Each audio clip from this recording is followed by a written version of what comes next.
The far right.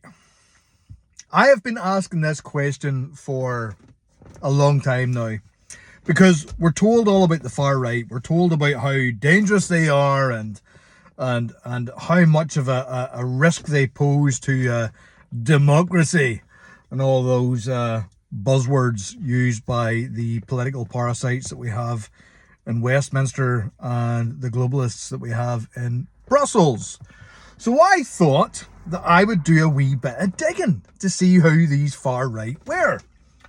Now, the far right, as I always understood it, were these skinhead guys. Now, I'm a skinhead myself, but these skinhead guys that had swastika tattoos, and they went around hunting for black people and Jewish people.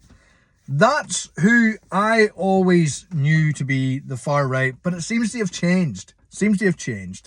Kind of like what is right, what is wrong, what's male, what's female. It's all changed this past while, hasn't it?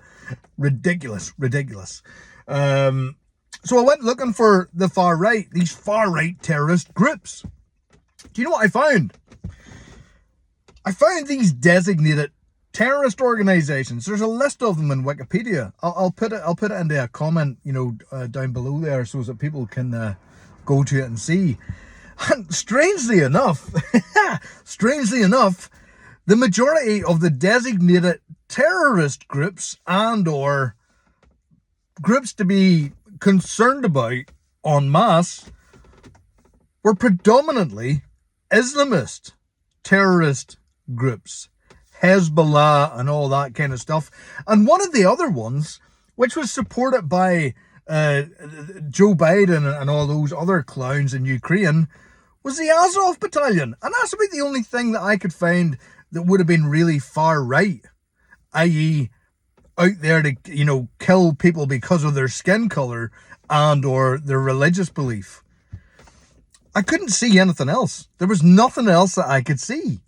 So we're being gaslit again as to what the far right is.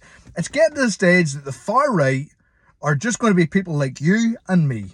People who are hard-working. Well, I don't really work that hard, to be honest, but hard-working people that go out to provide for their families. They go to church or chapel on a Sunday morning, and they just want to live a good life. Christians, good Christian people, Catholic, Protestant, doesn't really matter. That's what I think they want to label as far right. So yeah, have a look at that list. The list clearly shows that the majority of the designated terrorist organizations, i.e. the biggest threat, clearly, are Islamist terrorist groups. Boko Haram, Al-Qaeda, ISIS, all those kind of people. It's outrageous.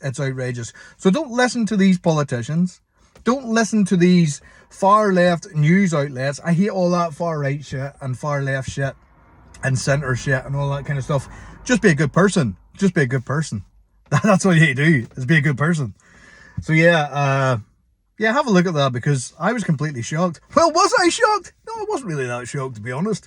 But it was impressive to see that list there on Wikipedia. I would say they'll probably delete that once it kind of gets a bit of traction. Everybody's like, hold on a minute, there's no such thing as the far right anymore.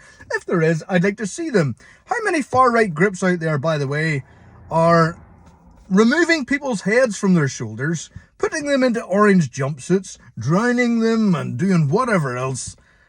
I don't really see anyone doing that. Nobody.